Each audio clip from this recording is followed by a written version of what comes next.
Hello, dear friends. Happy Hump Day. We'll be live at 5. Tea with GrannyDee today. 5 Eastern.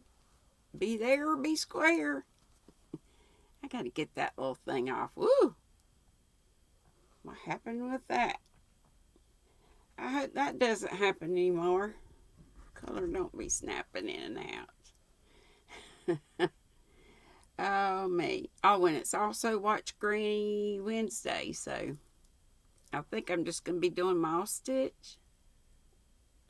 Now, my foot's messed up. I can't sit at the table and really do any beading stuff. And you've seen stitch markers and you've seen the row counter things. There's nothing really to do over there anyway. Chapter 5, A Full-Fledged School Ma'am. Not marm, ma'am. When Anne reached the school that morning for the first time in her life, she had traversed the birch path, deaf and blind to its beauties. All was quiet and still. The preceding teacher had trained the children to be in their places at her arrival, and when Anne entered the schoolroom, she was confronted by prim rows of shining morning faces and bright, inquisitive eyes. She hung up her hat and faced her pupils, hoping she did not look as frightened and foolish as she felt, and that they would not perceive how she was trembling. Excuse me, I'm all dry this morning. Cold coffee. Cold coffee concoction, triple C. She had sat up until nearly 12 the preceding night, composing a speech she meant to make to her students upon opening the school. She had revised and improved it painstakingly, and then she had learnt it off by heart. It was a very good speech and had some very fine ideas in it, especially about mutual help and earnest striving after knowledge. The only trouble was that she could not now remember a word of it. After what seemed to her a year, about 10 seconds in reality, she said faintly, "Take your testaments, please," and sank breathlessly into her chair under cover of the rustle and clatter of desk lids that followed while the children read their verses. Anne marshaled her shaky wits into order and looked over the array of little pilgrims to the grown-up land. Most of them were, of course, quite well known to her. Her own classmates had passed out in the preceding year, but the rest had all gone to school with her, excepting the primer class and 10 newcomers to Avonlea. Anne secretly felt more interest in these 10 than in those whose possibilities were already fairly well mapped out to her. To be sure, they might be just as commonplace as the rest. But on the other hand, there might be a genius among them. It was a thrilling idea. Sitting by himself at the corner desk was Anthony Pye, P-Y-E. He had a dark, sullen little face, and he was staring at Anne with a hostile expression in his black eyes. Anne instantly made up her mind that she would win that boy's affection and discomfort the Pyes utterly. In the other corner, another strange boy was sitting with Artie Sloane, a jolly-looking little chap with a snub nose, freckled face, and big light blue eyes fringed with whitish lashes, probably the Donnell boy. And if resemblance went for anything, his sister was sitting across the aisle with Mary Bell.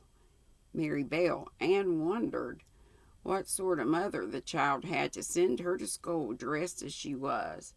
She wore a faded pink silk dress trimmed with a great deal of cotton lace, soiled white kid slippers, and silk stockings. Her sandy hair was tortured into innumerable kinky and unnatural curls, surmounted by a flamboyant bow of pink ribbon bigger than her head. Judging from her expression, she was very well satisfied with herself. A pale little thing with smooth ripples of fine, silky, fawn-colored hair flowing over her shoulders must, Anne thought, be Annetta Bell, whose parents had formerly lived in the Newbridge School District, but by reason of hauling their house 50 yards north of its old site, were now in Avonlea. 3 pallid little girls crowded into one seat were certainly Cotton's. That's capital C, so their name. And there was no doubt that the small beauty with the long brown curls and hazel eyes, who was casting coquettish looks at Jack Gills over the edge of her testament, was Prillie Rogerson. Prillie, P-R-I-L-L-I-E, whose father had recently married a second wife and brought Pillie home from her grandmother's. In Grafton, a tall, awkward girl in a back seat who seemed to have too many feet and hands and could not place at all, but later on discovered that her name was Barbara Shaw, and she had come to live with an Avonlea aunt. She was also to find that if Barbara ever managed to walk down the aisle without falling over her own, or somebody else's feet, the Avonlea scholars wrote the unusual fact up on the porch wall to commemorate it. But when Anne's eyes met those of the boy at the front desk facing her own, a queer little thrill went over her, as if she had found her genius. She knew this must be Paul Irving, and that Mrs. Rachel Lynde had been right for once when she prophesied that he would be unlike the Avonlea children. More than that, Anne realized that he was unlike other children anywhere, and that there was a soul subtly akin to her own gazing at her out of the very dark blue eyes that were watching her so intently. She knew Paul was 10, but he looked no more than 8. He had the most beautiful little face she had ever seen in a child, features of exquisite delicacy and refinement, framed in a halo of chestnut curls. His mouth was delicious, being full without pouting, the crimson lips just softly touching and curving into finely finished little corners that narrowly escaped being dimpled. He had a sober, grave, meditative expression, as if his spirit was much older than his body. But when Anne smiled softly at him, it vanished in a sudden answering smile, which seemed an illumination of his whole being, as if some lamp had suddenly kindled into flame inside him, irradiating him from top to toe. Best of all, it was involuntary, born of no external effort or motive, but simply the outflashing of a hidden personality, rare and fine and sweet, with a quick interchange of smiles. Anne and Paul were fast friends forever before a word had passed between them. The day went by like a dream, and could never clearly recall it afterwards. It almost seemed as if it were not she who was teaching, but somebody else. She heard classes and worked sums and set copies mechanically. The children behaved quite well. Only 2 cases of discipline occur. Morley Andrews was caught driving a pair of trained crickets in the aisle, and stood Morley on the platform for an hour, and which Morley felt much more keenly, confiscated his crickets. She put them in a box, and on the way from school set them free in Violet Vale. But Morley believed then and there afterwards that she took them home and kept them for her own amusement. The other culprit was Anthony Pye, who poured the last drops of water from his slate bottle down the back of Arella Clay's neck. Anne kept Anthony in at recess and talked to him about what was expected of gentlemen, admonishing him that they never poured water down ladies' necks. She wanted all her boys to be gentlemen, she said. Her lecture was quite kind and touching, but unfortunately Anthony remained absolutely untouched. He listened to her in silence with the same sullen expression, and whistled scornfully as he went out. Anne sighed and then cheered herself up by remembering that winning a pie's affections, like the building of Rome, was doubtful whether some of the pies had any affections to win. But Anne hoped better things for Anthony, who looked as if he might be a rather nice boy if one ever got behind his sullenness. When school was dismissed and the children had gone, Anne dropped wearily into her chair. Her head ached and she felt woefully discouraged. There was no real reason for discouragement, since nothing very dreadful had occurred, but Anne was very tired and inclined to believe that she would never learn to like teaching, and how terrible it would be to be doing something you didn't like every day for, well, say 40 years. Anne was of two minds, whether to have her cry out then and there, or wait till she was safely in her own white room at home. Before she could decide, there was a click of heels and a silken swish on the porch floor, and Anne found herself confronted by a lady whose appearance made her recall a recent criticism of Mr. Harrison's on an overdressed female he had seen in Charlottetown store. She looked like a head-on collision between a fashion plate and a nightmare. The newcomer was gorgeously arrayed in a pale blue summer silk, puffed, frilled, and sheared wherever puff, frill, or shearing could possibly be placed.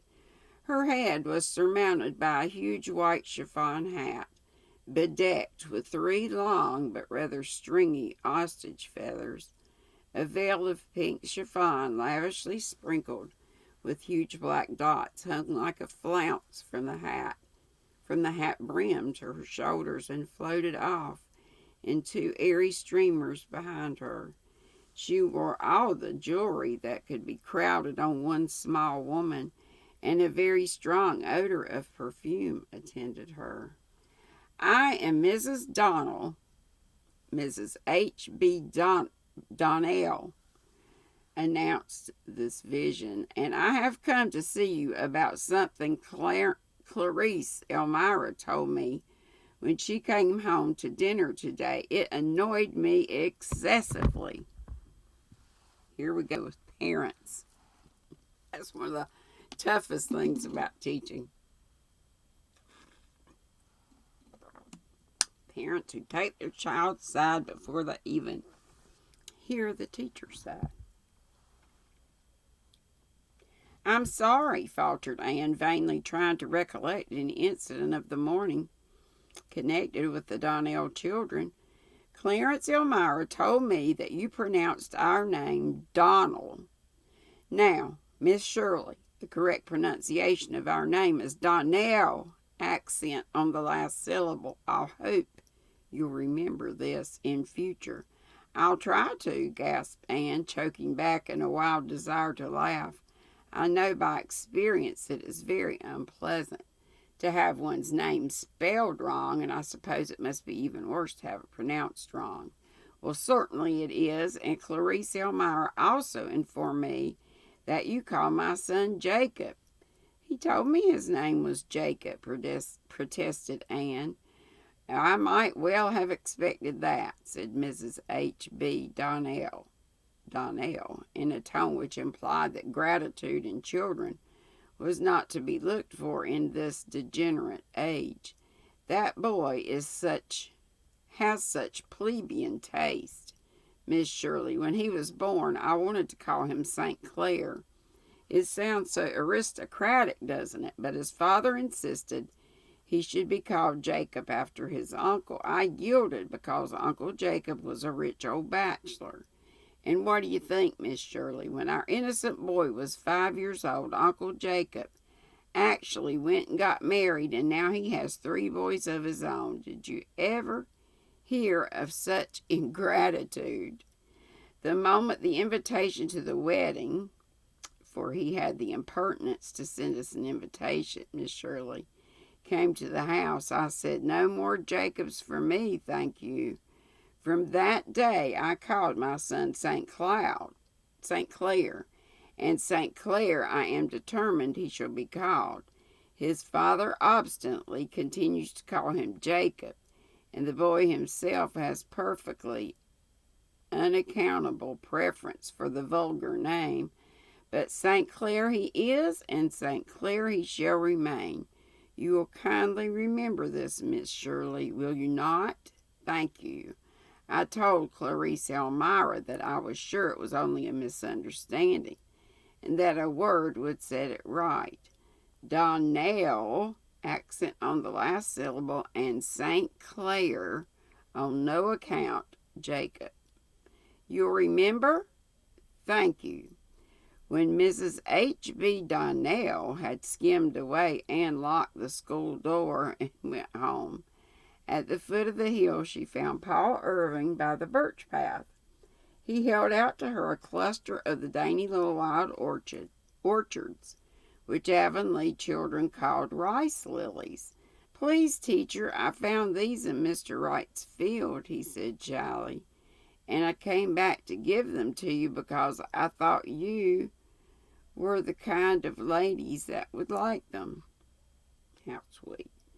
"And because," he lifted his big beautiful eyes, "I like you, teacher." "You darling," said Anne, taking the fragrant spikes as if Paul's words had been a spell of magic.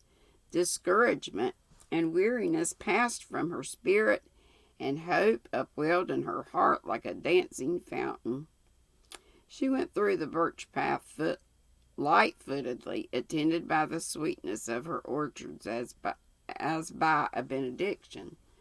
"Well, how did you get along?" Marilla wanted to know. "Ask me that a month later, and I may be able to tell you. I can't now. I don't know myself, and I'm too near it. My thoughts feel as if they had been all stirred up until they were thick and muddy. The only thing I feel really sure of having accomplished today is that I taught Cliff Wright that A is A. He never knew it before. Isn't it something to have started a soul along a path that may end in Shakespeare and Paradise Lost?" Mrs. Lynde came up later on with more encouragement. That good lady had waylaid the school children at her gate and demanded of them how they liked their new teacher. "And every one of them said they liked you, Splendid Anne, except Anthony Pye. I must admit he didn't. He said you weren't any good, just like all girl teachers. There's the pie leaven for you, but never mind." "I'm not going to mind," said Anne quietly, "and I'm going to make Anthony Pye like me yet. Patience and kindness will surely win him." "Well, you could never tell about a pie," said Mrs. Rachel cautiously. "They go by contraries, like dreams. Donnell woman, she'll get no Donnelling from me, I can assure you. The name is Donnell, and always has been. A woman is crazy, that's what. She has a pug dog she calls Queenie, and it has all its meals at the table along with the family, eating off a china plate.